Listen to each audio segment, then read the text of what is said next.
Choices with Phil Riley. This week on Choices, another chance to catch up with Frank Allen, bass player and vocalist with The Searchers. Frank, I think last time we talked, you were touring, it was 2022-23. I believe you said then it was your last tour. Yeah, I think it's actually 23-24. I'm not sure. Well, you know, we're about to do our fourth final tour. Yeah, I was going to say, I think maybe it was the one before that we talked last. Yeah, well, the story is, you see, we actually decided to retire in 2019. That was going to be the last show. Yeah. And then about 4 years later, we'd all calmed down and got into a better frame of mind. We were talked into doing a thank you tour, which was the 2023 tour. Yeah. And it turned out to be so much fun, which we hadn't had in our lives for such a long time, that we were so easily talked into doing another show the next year, doing the little places that we hadn't done. So we went and did that 24-25 one. And then we said we wouldn't do anything more unless something big came up, and then it came up. Then it came up. And we can now reveal, can't we, the big news for 2025. Frank Allen and The Searchers. Where are you playing, Frank? Where's the big one? We're possibly finishing an our tour, who never say never again, but the last date of the tour is Glastonbury. How fantastic is that? That is good brilliant, one, isn't it? It is brilliant. When did you first get approached to actually play Glastonbury? About a few months ago, probably about 3 or 4 months ago. And what did you think when they picked up the phone and said, do you want to do Glastonbury? Well, I knew we'd say yes, because we had discussed what we were going to do. We finished the 24 tour, and we said at that point, we realised, because we actually said we had retired in 2019. Well, after all the kerfuffle that went on, we decided the only thing to say is never say never again. Yeah. And so and we discussed and said, well, it'd have to be something big to do to make us do another tour, and it'd be something like, if they asked us to do Glastonbury, what a great way to end a career. So that would be one of the things. Fantastic. Now, you're not the big heritage act is Rod, I think, this year, isn't he? He's doing we're the mini heritage. You're the mini heritage, yeah. We're the mini legends. They have different stages out there, and I gather we're going to play what is called the acoustic stage, but we don't play acoustic. In fact, most people don't. It's a smaller venue. It's actually, I believe, a big circus top. Yeah, in the complex. It's a vast complex with over 100 stages, I believe. So they keep those kind of big names that maybe weren't in the league of Rod and Neil Young and all the others that come and do the pyramid stage. Yeah. So it's a big venue. And I've worked out the great thing about a big top is, if it rains, we get a bigger audience. Very good. Yeah. And just checking, you're still there. John McNally still with you? John McNally is there forever. Once he goes, that's it, ever. I don't think there's a Searchers without John McNally. Right. There's a Searchers without me, but not without John. Okay, well, look, we wish you the best of luck with Glastonbury. What's the date? What's the date for Glastonbury? It's June the 27th we're doing it. Let's play a song, and let's play Sweets for My Sweet. Sweets for my sweet, sugar for my honey, your first sweet kiss thrills me so. Sweets for my sweet, sugar for my honey, I'll never ever let you go.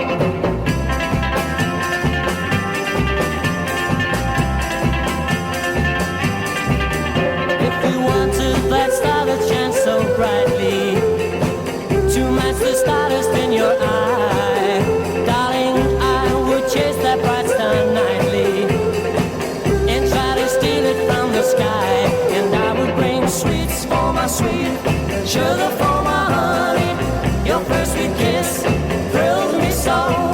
Sweets for my sweet, sugar for my honey, I'll never ever let you go.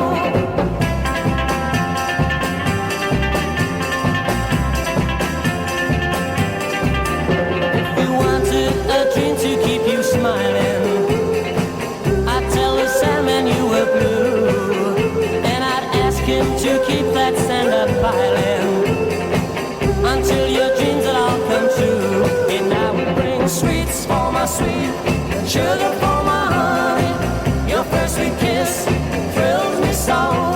Sweets for my sweet, sugar for my honey, I'll never ever let you go.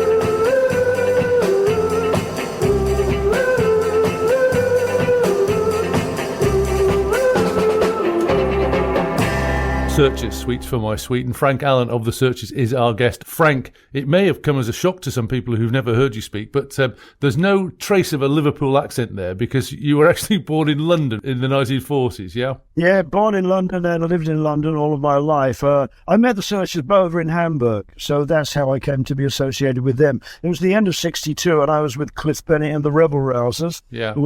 At the end of that year, we flew over there. In fact, that was the first time I met the Beatles as well. They were doing their last concerts at the Star Club before coming home to all their fame and glory. And what is it? Please, Please, we shot into the charts. Yeah. And the rest is history. And I met the Searchers at the beginning of '63. I kind of palled up with them because they were my kind of people. Hamburg was a madhouse, you can imagine. All these musicians let loose into a place where there was alcohol, sex, pills, whatever you wanted, it was there. And there was me, this insular little lad who didn't even drink at that time, had no intention of doing drugs of any kind, and still don't. And the Searchers were my kind of people. They were very moderate living people, all except for Tony Jackson, who I eventually replaced. But I suppose he was doing what I should have been doing, being a rock star and going out and having great fun. So good luck to him. I'm not criticising Tony for that. But the others, when they got back to their hotel at night, Mike and John used to spend the time just writing letters home to their girlfriends, who they married and who they are still married to today. Gosh. I found them nice people, and that was why we hung about. Now let's go back in time a bit and talk about you growing up in London. And was it a musical family? Was there a piano in the corner? How did you get into music? There was a piano in the corner, and my dad played piano rather oddly. He only played on the black notes. I don't know why, but he did, and he could bash out a tune. It wasn't technically good, and he also played a 3-string banjo. Now, I know they don't make 3-string banjos. Something had broken off, so I only had 3 strings, so that was why it was. So he could knock out a tune. And eventually I took some lessons on the piano and passed my primary grades in theory and in practice. But I never got any further than that. I mean, guitars came in. Once I saw Elvis with the guitar, then that was it. And the piano went out the window. I wanted a guitar. I wanted to sing rock and roll. And I think skiffle played a part too, did it, with Lonnie Donegan? Very much so. Skiffle is a much maligned form of music, really, because not many people remember it. But it was so important to people like us, because what it did was it allowed you to pick up a guitar and with 2 chords and 3 chords to get together with some pals, go into a pub or go into a club and play and pretend you're actually an entertainer for an amount of time. It gave you the confidence and the opportunity to progress beyond that. I mean, two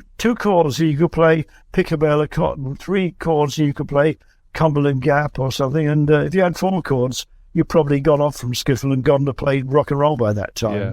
That was the way things were. I loved skiffle. They were my heroes. Donegan was a hero, and also Chas McDevitt made that. He was one of the few people who had success apart from Donegan. He had a big hit with Freight Train here and in America. Is it true that the first song you bought, when you bought it, you didn't actually have a record player? Absolutely true, yes. I just heard rock and roll on the radio, and I was so obsessed by it that I had to have the record. And I went out, bought it. I think someone next door had an old black portable record player, and they let me borrow it a couple of times to play it was a 78, used to play it on that. And what was that single? That was, how could it be anything else? It's Heartbreak Hotel by Elvis Presley. Well, since my baby left me, well, I found a new place to dwell. Well, it's down at the end of Lonely Street, that Heartbreak Hotel where I'll be just so lonely, baby. Well, I'm so lonely, I'll be just so lonely, I could die. Although it's always crowded, you still can find some room for broken-hearted lovers to cry there in the gloom. I'll be just so lonely, baby. I'll be just so lonely, I'll be just so lonely, they could die. Now the bellhop's tears keep flowing, the desk clerk's dressed in black. Well, they've been so long on the street, they'll never look back and think it's so lonely, baby. Well, they're so lonely, well, they're so lonely, they could die. if your baby leaves you, you got a tale to tell. Well, just take a walk down Lonely Street to Heartbreak Hotel, where you will be so lonely, baby. Well, you'll be lonely. You'll be so lonely you could die.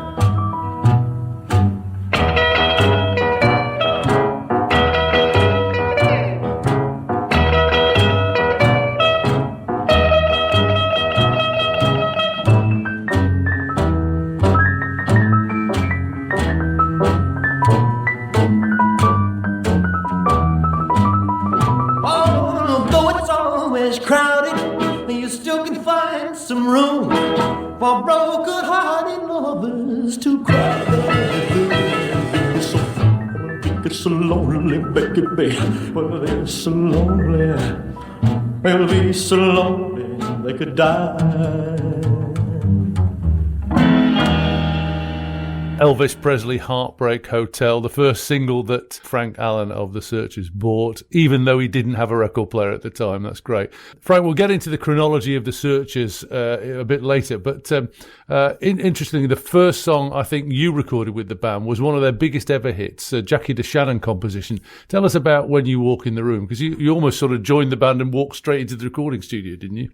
Yeah, virtually. I joined on August the 3rd, 1964. I was supposed to be a few weeks later, but somehow the word had escaped, and so they had to bring it forward, and Tony was being let go to go on a solo career, and I was brought in. Yeah, the first gig with the band was August the 3rd, 64, and we pretty much went in about a couple of weeks later to record When You Walk in the Room, which was just a great Jackie DeShannon song. I mean, I was so lucky to be on that one, because it's actually my favourite Searchers record, not because I was on it in any way at all. It would have been a great record if I hadn't have been around. I did share a lead vocal on that one as well. I was carefully mixed into the background. Mike's voice was definitely in front of mine, but we both sang a unison vocal. But it's just a brilliant pop song. It has everything. It has that guitar intro, so recognizable. It has a great dynamic tune, and it has terrific words by Jackie DeShannon. So it was a absolute thrill to be on that. Unfortunately, it didn't quite make number one, and I think the reason for that was we recorded it, we released it, and we set off immediately on a tour around the world, beginning in America, crossing America, and then going on to New Zealand and Australia. So while this record was climbing up the charts, we were nowhere to be seen. Oh, crikey. And in fact, what they had to do was to get a film crew to film us in Sydney on an island in Sydney Harbour, miming to the record, and that got used on Top of the Pops. I don't know what has ever happened to that piece of film, but I've never seen that clip at all. In fact, there are no video recordings of us promoting When You Walk in the Room in 1964 at all, and I deeply regret that. Maybe somebody's got one at home and they can contact us and send it to you, but in the meantime, let's hear When You Walk in the Room.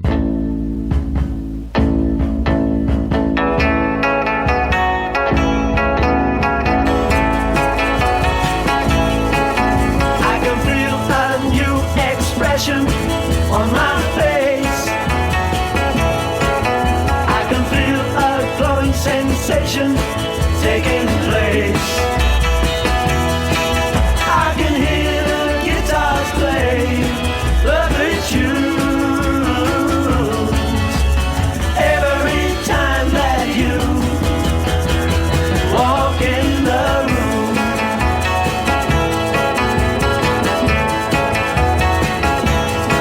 I close my eyes for a second and pretend it's you.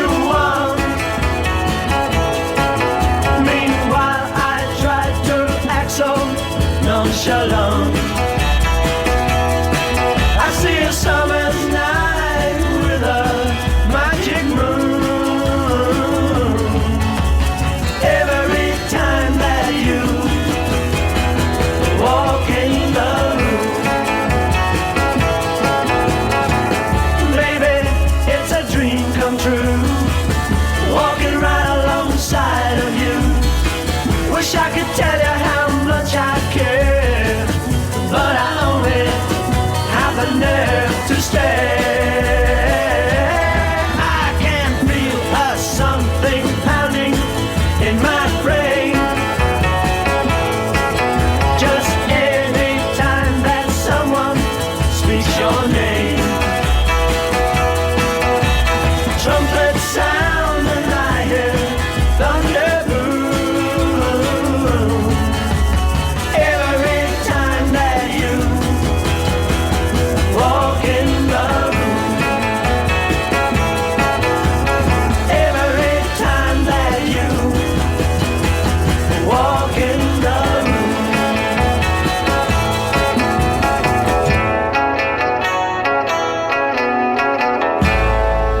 The Searchers, When You Walk in the Room. Frank Allen, the bass player and vocalist with The Searchers, is our guest on Choices this week. Big news, they're playing Glastonbury.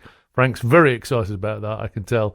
And coming next, Frank, how you guys took America. Millions of songs, millions of songs, millions of songs are released every year, but few sell 1 million copies. David Hamilton knows which did. He's broadcast for 1 million years. Catch David Hamilton's Million Sellers Monday and Tuesday nights at 9 on Boom Radio. This is a Ladbuck, the new way to get rewarded from Ladbrokes. And these are the 100 million Ladbucks we'll be dropping for free at Ladbrokes every week. Collect them on our daily free-to-play games to choose rewards like free spins and free bets.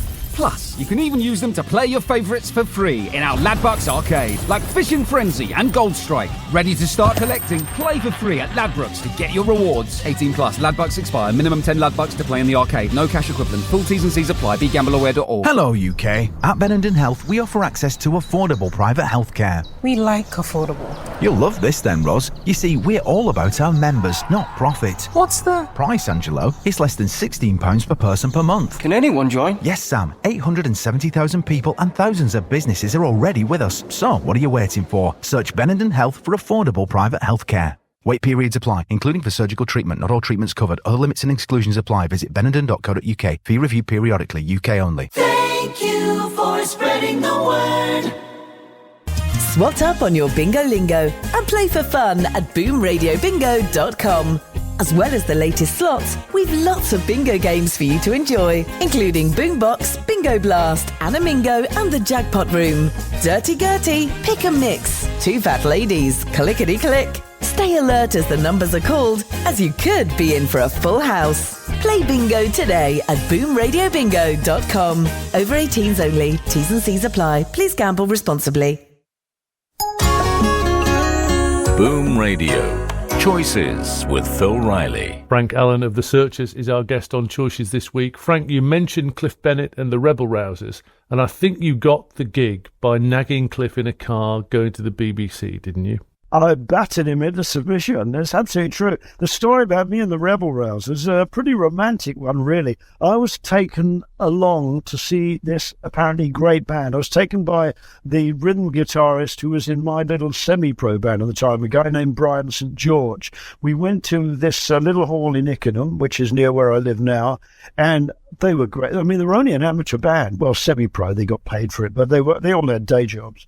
And it was the best band I ever heard. They were playing things like Jerry Lee Lewis and Gene Vincent and Charlie Rich and all kind of people like that. And I spoke to them afterwards, hung around with them forever afterwards. And from that moment on, I wanted to be in that band. Yeah. But, of course, they were a complete unit.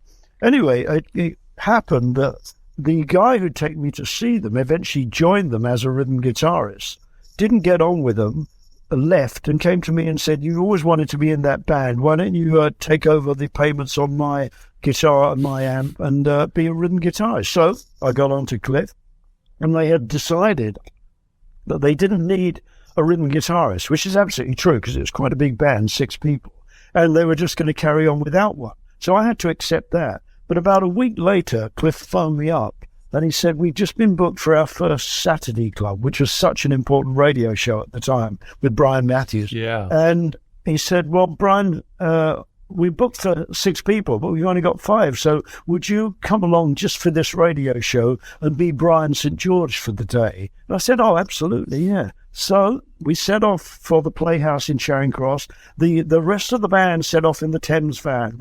And Cliff came round and picked me up in his gleaming new Sunbeam Rapier. Wow. And, yeah. And between Harlington, where I lived, and the Playhouse in Charing Cross, I'd given him such an ear bashing, telling him how he needed me in the band for a harmony voice and a rhythm guitar, anything I could think up to get a job. And by the time we got there, he was convinced. I knew it didn't matter about the rest because he was the boss and he told them what to do. So by the end of the day, I was a Rebel Rouser. Great. Fantastic. Well, let's hear Cliff Bennett and the Rebel Rousers, and this is You've Really Got a Hold on Me.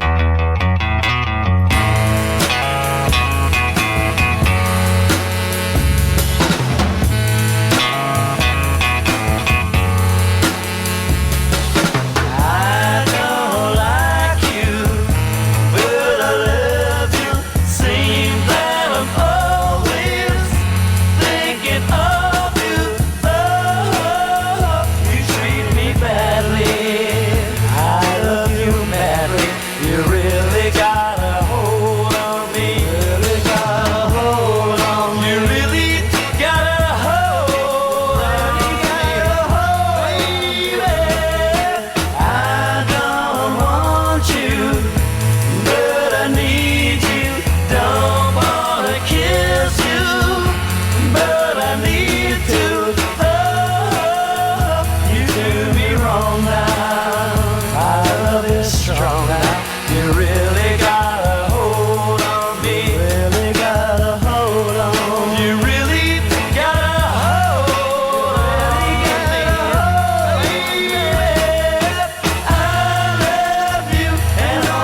Smokey Robinson classic, You've Really Got a Hold of Me, done by Cliff Bennett and the Rebel Rousers, featuring Frank Allen. Frank, you talked about joining the Searchers in '64. Now, I think the first few tracks that you worked on were produced by Tony Hatch. What was Tony Hatch like to work with? Tony was great. Oh, by the way, before I tell you that last record, You've Really Got a Hold of Me, I was actually playing and singing on that one. It was one that I did. Before I met the Searchers, we had 6 singles, not a sniff of the charts. But we made 6 singles, and the Searchers were an unknown band. And then I joined, and as soon as I left the band, Cliff had his first hit.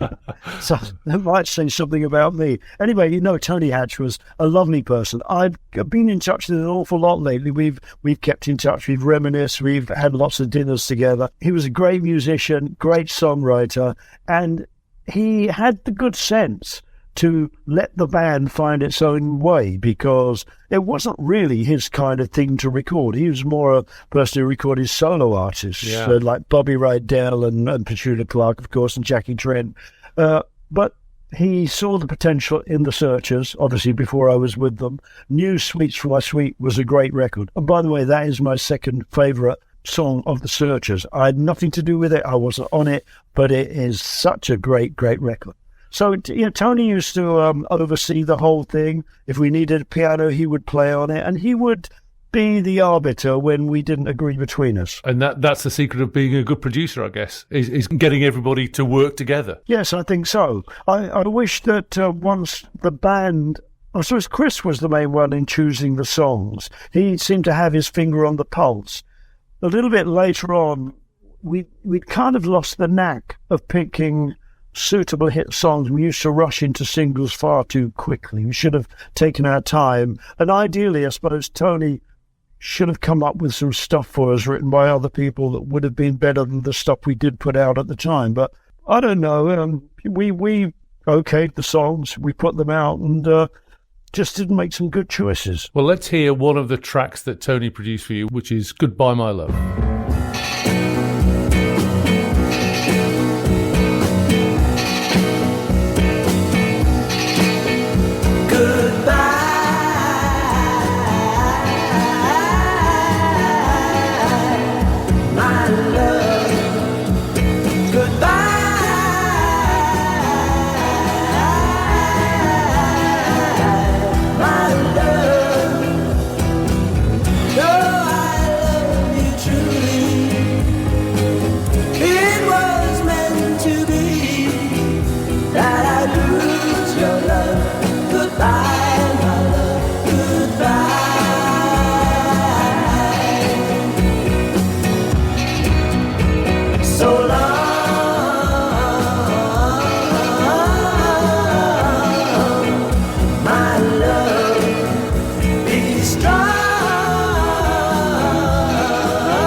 Searchers, goodbye, my love. Frank Allen of the Searchers is our guest. You tell a great tale, Frank, of going to New York at one point and playing in a review with the best lineup of all time, wasn't it? Fantastic. Oh, it was incredible, yeah. Yeah, as I say, I joined August. We went in to make that record of When You Walk in the Room. Then we set off for this semi-world tour.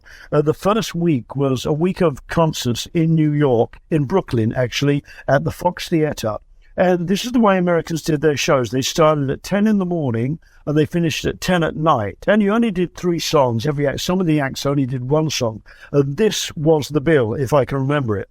It was The Searchers, Dusty Springfield, Millie, Marvin Gaye, The Supremes, Martha and the Vandellas, Smokey and the Miracles, The Temptations, The Contours, Little Anthony, The Ronettes, The Shangri-Las, The Dovells, Che and the Americans, and the New Beats. Who wouldn't want to be in that concert? Hey? Exactly. I mean, just standing there at the side watching Marvin on stage every night. But the Americans, I mean, they were there for us, basically. Anything out of England, and particularly out of Liverpool, was what the kids in America wanted to see at the time. So they're great, fantastic, legendary black artists were almost sidelined. But of course, as the night went on, as you got to the later shows, the audience changed, and Marvin was the star then. And I think it's true to say, isn't it, that lots of music experts would say that the Searchers were the inspiration for lots of other bands. I mean, I think quoted to include people like Bruce Springsteen and the Byrds and Tom Petty. Do you think that's true or a bit of hyperbole? But no, it's absolutely true, because I've heard the quotes by the people themselves. Tom Petty, in fact, in a recent survey, was talking about his 10 favourite British Invasion tracks, and number 3, I think it was When You Walk in the Room. Yeah. And he said, I had to stop myself from picking a whole lot of other Searchers songs. So that was true. The Byrds, I think Chris Hillman made a great quote about they were so influenced by our 12-string sound. In fact, he pointed out that if you listen to their song A Whole Lot Better, it is a total rip-off from the figure from Needles and Pens. Wow. And Springsteen, I've got a tape recording of him doing a show somewhere. I can't remember where. I think it was in the Bitter End, which was a place we played at once as well. And he's saying, here's a Searcher song, When You Walk in the Room. And does a great version of it, of course. Let's play a track by your favourite artist, I think, and a duo that you got to play with, I think, the Everly Brothers. Is that right? Yeah, got to play with them a few times. First time I met them was at the Star Club in '63 in Hamburg. They were kind of on the way down because the Beatles had changed everything. By the time these Everlys were in Hamburg, the Beatles had cracked the charts with, well, first of all, Please Please Me, and then From Me to You and all the others. So it's nice. Great watching my legends and getting to chat to them. We also, when we were on RCA together, we got to support them at the London Palladium. Went down to see them along with the RCA people down in Southend. And got to chat to Phil and managed to have an argument with him. That's good, isn't it? Yeah. Only I could do that. I'm talking to a man who was God to me, and I've annoyed him with my argument about something. I think Phil and Don used to argue with everybody, including each other. They seem such nice people. And why didn't I just say, yes, Phil, you're right. You know, your heart is fantastic. You are God. Anything you say is gospel. And then... I've been to loads of their shows, but it was lovely getting to see them and meet them.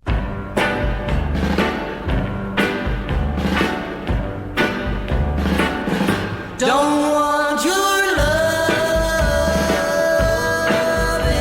anymore. Don't want your kisses, that's for sure. I die each time I hear this sound.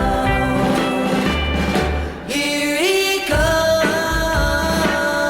that's Kathy's clown.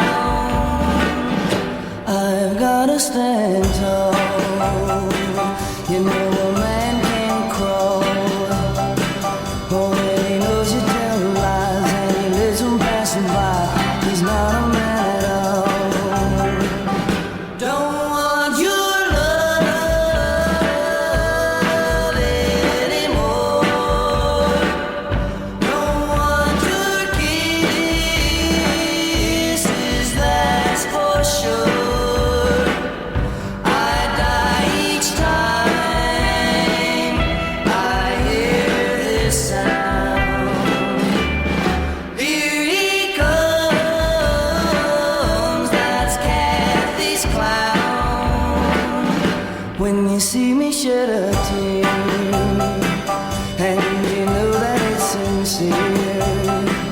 Don't you think it's kind of sad that you're treating me so bad, or don't you even care? Don't want your love anymore. Don't want your kisses, that's for sure. I die each time I hear this sound. Here he comes, that's Kathy's clown. That's Kathy's clown. That's Kathy's Heavenly Brothers and Kathy's Clown, picked by this week's guest on Choices, who is Frank Allen of The Searchers. And The Searchers' final tour happening now. If you want dates, go online. Frank's going to Glastonbury. Frank, are you getting a helicopter to take you into Glastonbury? No. Ah, just the bus then. I don't like helicopters. I've done lots of them. Don't like them. Okay, right. Coming next, the obligatory lawsuit stories and how they coped after the hit stopped. Wake up, sunshine. Hello from Graham Dean. Through the 70s and 80s, I used to wake up London. Now, it's my pleasure to be with you wherever you are in the UK. But hopefully things are a little more relaxed in the mornings these days. You know how it is. Boom Radio. It's not nice when you get a nasty surprise, like when you book to see your favourite heavy metal band and they're going through a folk phase. Stuck in a field, burning rage in my face. I didn't sign up for this. With Quick Check, you get a clear yes or no on whether you'll be accepted for a Capital One credit card without affecting your credit score. No unexpected flops. That's one good thing. Capital One. This next song is called Shepherd's Delight. I'm off. 34.9% APR representative variable. T's and C's apply. Excuse me. Inflatable unicorn coming through. Ooh, why are you wearing that? Just got my last bit sorted at post office. Travel money card, currency, travel insurance. Got the passport sorted. I'm holiday ready. Next up, cocktails by the pool. Get holiday ready with less faff. We can help with that. Pop into your local branch or search Post Office Travel. Travel money card issued by First Rate Exchange Services Limited, pursuant to licence by MasterCard International. If you're over 50 and have a zest for life, join like-minded people at Silver Surfers. With a huge online community for people aged over 50 in the UK, Silver Surfers has over 1.5 million members. Enjoy news, features and offers and engage with fellow members. Once signed up, you can also enter our monthly prize draws for prizes such as 5-star cruises and luxury holidays. Simply register with your name and email address at silversurfers.com. across the UK. Boom Radio. Frank Allen of The Searchers is our guest on Choices this week. Their final tour is on now. Frank, the hits inevitably dried up at some point. How difficult was it to keep touring after that happened? It was very difficult. It was very frightening as well. It happened really. Our last chart hit was in '66, and there was a song called "Have You Ever Loved Somebody," which only crept into the last two rungs of the charts, and there was nothing more after that. But then we couldn't do big tours or anything, so we were transferred into the cabaret circuit, which a lot of people looked on like as the group's graveyard. But in fact, although it was a different environment, it was also, as far as I'm concerned, it was my university education as far as being a front band came along, because previously Chris Curtis had taken over all the handling of the audience. So when he left, someone had to take over the chat, and we tried all of us, and then it fell to me to do it permanently. So I had to work out how to cope with an audience that was no longer screaming, but was there sitting there wanting to be actually entertained. Yeah. So look on that cabaret circuit as a really important part for me. As you may have gathered from this interview, I ramble a lot, I talk a lot on stage, and I'm trying not to do it on this next tour. And people are eating their chicken in a basket while you're doing it. Yeah. There are people out there who pay me not to talk, I tell you. I took my troubles down to Madame Rue.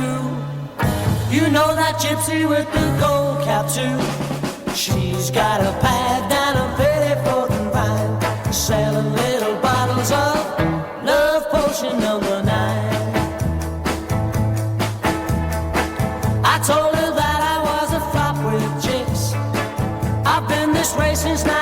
56.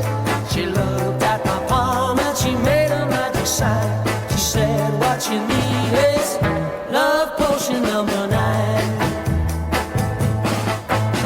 She bent down and turned around and gave me a wink. She said, I'm gonna make it up right here in the sink. It smelled like turpentine and looked like Indian ink. I held my nose, I closed my eyes, I took a drink. I didn't know if it was day or night. I started kissing everything inside. But when I kissed that cow down on 34th and Vine, he broke my little bottle of love potion number 9.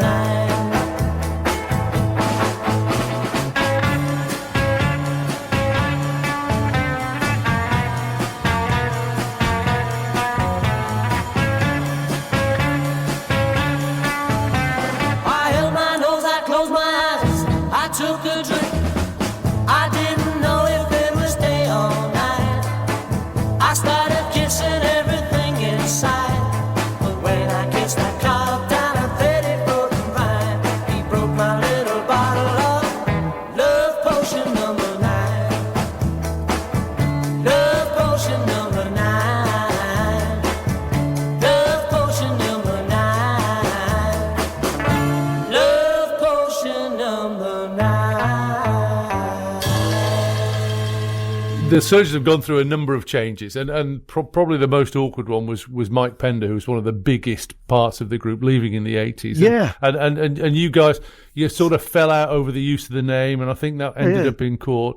Was that like a bad divorce? I mean, that's looking at it from the outside, that's sort of what it looks like. You've hit almost an exact analogy there. It was, because groups are like marriages. You spend an awful lot of time with each other, and sometimes the relationship goes wrong. And it hadn't really gone wrong that much with Mike. I never had any arguments with Mike, but he was obviously dissatisfied with not being in the charts and wanted to pursue a solo career. We were both frightened. Could we make this work? It was such an important thing because Mike was pretty much the face of the band more than the rest of us. And John, I said, well, I'll go ahead and give it a go if you're willing. So John said, yeah, let's do it. So we set about retrenching, and we found a great replacement in Spencer James, who is still in the front line today. It was a very grey area as to who could use what, because this was a partnership owned by Mike, John, and myself. I initially came into the band as a hired hand, but by 67, I think it was, I'd been brought in as a full member. As a full member, because they couldn't afford to pay me the money I was getting. We were living on, I'll tell you what, we were living on peanuts from about 67 to 70. It was unbelievable. I think we reduced their wages to £40 a week.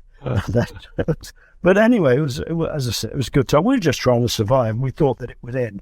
So now we were left with sorting out what was happening to the name, and we came to an agreement, which I won't go through all the ins and outs of what could or couldn't be called, but Mike had settled on what he could call his new band. But then, of course, and we agreed with it, we signed it and everything, but then, of course, it got abused all over the place. Yeah. And a lot of the time it wouldn't be Mike's fault. So we would sue the clubs. Whether they were given the information or not, we had no idea, or whether they were allowed to get the wrong information. It was all very up and down, but eventually John and I were forced into a position we just had to go to court. No one wanted to. I would never advise anyone to go to court because it's horrible. We had to do it twice. Yeah. Looking back at it, it's a shame that it was like that, because I don't have any great beef against Mike. I didn't like the way it become, and this us and him situation had been created, and we were fighting for survival, so it got pretty unpleasant. But no, I don't hold grudges. But the name is a brand, isn't it? And that's what people that own brands, they do a lot to protect them. And you have to. John and I own the name, The Searchers, and that's it. And we don't let that go. We'll never let that out of our hands, at least not that I can see. Well, let's hear another great Searchers track now.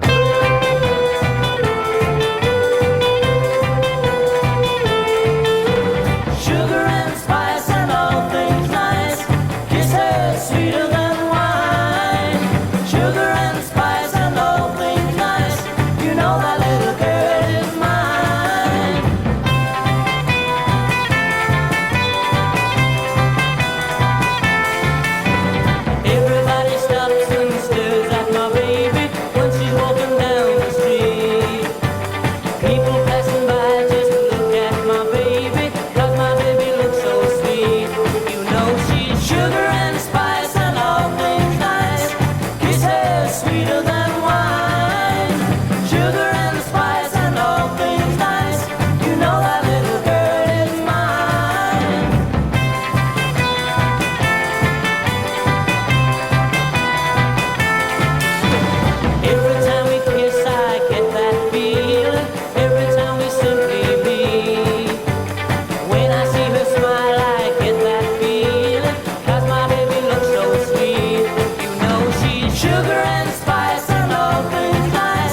Searchers, Sugar and Spice. Frank Allen from The Searchers is our guest. Let's talk health, Frank. You were telling us earlier that you're in the gym 2-3 times a week, lifting those weights, doing that, doing the running on the treadmill. John McNally, your partner, had a stroke, didn't he, in 2017? And yeah, he did. Now, how is he? Because he's a couple of years older than you, I think, isn't he? He's 2 years, maybe 3 years older than me. But John has always been in good health, and he's always had a lot of bad health issues, but he copes with them and always comes out as if it had never happened. And I don't know how. He says he's fine. So I can only take what he tells me. He seems to be fine. Whether anything has happened between when we stopped touring and now, I don't know. He was fully fit then. Yeah. And I spoke to him the other week, and he says, no, he had a bit of an arm problem where he was digging in the garden and injured his arm, but apparently that's okay, and he's been having physiotherapy on that. And so seemingly there are no problems, and I hope that's the way it is, because I wouldn't want to do this tour without John there. At this stage, and I'm not being facetious, but at this stage, you may be doing it just for some money, but I imagine there's more than that here now at this point for you to go back on the road at such a point. What's the driving force behind that? Well, it's certainly not the money. I can say that with 100%. No, certainly, absolute 100% honesty. I'm not doing this tour for the money. I don't need the money. I wouldn't do the tour without being properly paid for it, because it is hard work. Sure, yeah. But it's not the reason to go on the road. The reason is to just finish it off. Well, actually, I say finish it off. Never say never again, because we finished it off last time. We agreed that we would do something else. But it's the chance to go on the road one more time, do some rebonding, get to know each other again, and have some fun going on stage and banter in the dressing room and reminiscing over things. And that's how it should be. It wasn't quite like that on the last tour. We were all a bit sick of each other. And this time I went up to stay with John and Mary up in Liverpool, about 9 months, a year ago, when I went to Jerry Marsden's memorial service. And John was in a great mood, and it was just like the old days. And that's what I want this tour to be like. We're finishing up in Liverpool at the Philharmonic, and that's where it should have ended last time. Yeah. And I think we all seem to be in a great frame of mind, so I'm very, very much looking forward to it. And that is the reason for being on the tour. And what about seeing the fans again, seeing the people that want to see you? Absolutely. We used to make friends with our fans. We'd always, every night, go out and say hello to them. And there was loads of regulars. They would travel miles and miles. So there were some who would travel over to America to see us when we toured out there. They'd often go to Germany and Denmark and goodness knows what.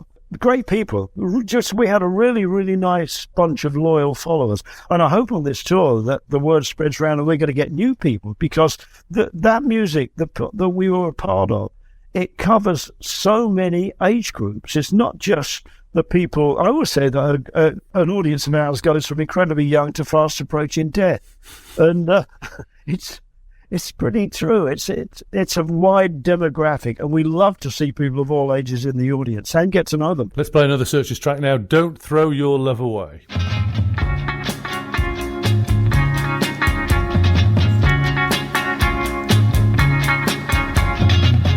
Don't throw your love away. No, no, no, no. Don't throw your love away.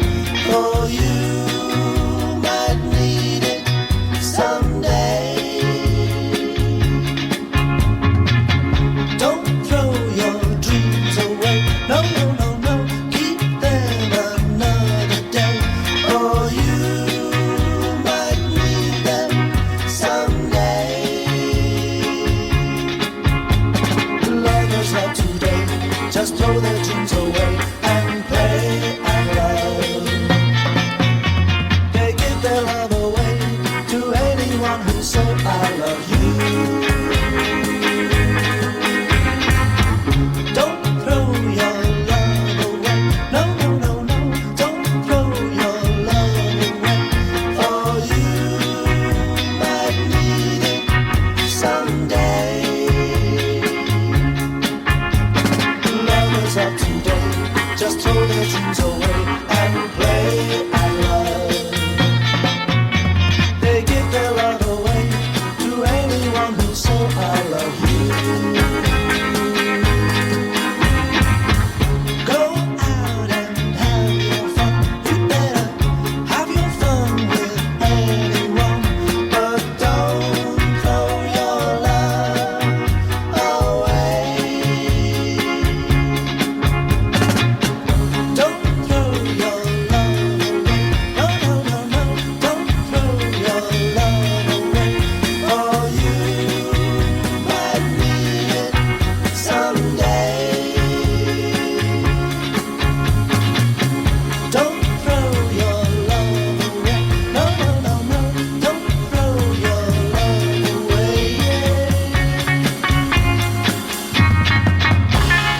definitely the last tour, says Frank, unless something really special happens. They're going to finish this tour in Glastonbury. How difficult will it be for you and the band and the fans if that is your last gig, Frank? I don't know how the others feel. It won't be too difficult for me because I've got quite used to the idea of retiring. I like doing nothing. But I have to say that amazingly, when we did those thank you tours, all three of them that have already gone by, I absolutely loved it. Getting on the stage was such a buzz again, and I'd forgotten how good it could be. And that particularly the end of the 74 tour, the 73 tour, I'm getting mixed up now, when we ended at Liverpool at the Philharmonic Hall in Liverpool, that night was absolutely epic. It was so emotional, and it's things like that that make you want to go on. But you got to remember, we're getting on. I'm 81 now. I will be 82 in December. John McNally is fast heading up to 84. Would you believe? Wow. That you may feel young, but the body's going to tell you to stop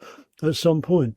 Yeah, and you're still keeping fit though, aren't you? Still, going to the gym a couple of times a week? I moved. When we stopped working, I moved from this big house that I was rattling around in to a duplex penthouse in Ruislip, actually, where I didn't really have to drive. I didn't want to have the shops in front of me. I had a tube station behind, and I absolutely love it. And we do have a gym right on the ground floor, really, really big, fully equipped gym, and I use that and get in fits. At the moment, what I do now is, while I was on holiday recently, I found a series of exercises that I can do in my office while sitting down that really gets you in trim, and I've been doing that every day. But as it comes nearer this playing time, I'll probably get down in the gym and do a few extra things. Great. Well, look, we wish you the best of luck with the tour leading up to Glastonbury. Hope you get fighting fit for Glastonbury. Remind us the date for Glastonbury again. It is the 27th of June. Now, obviously, we can't get tickets because the whole thing sold out. I presume at some point the BBC might put your set on live on TV. That would be nice. Well, it'd be nice if we play well. If we don't, keep it off there. But there's so much in Glastonbury. We'd be lucky if we get a few moments. I think it's difficult for them to get everything online, but I hope so. I hope there's a good reaction to it, and I hope we get the attention from it. Yeah, great. Well, look, the fantastic end to a fantastic career. Best of luck to you and the rest of the guys.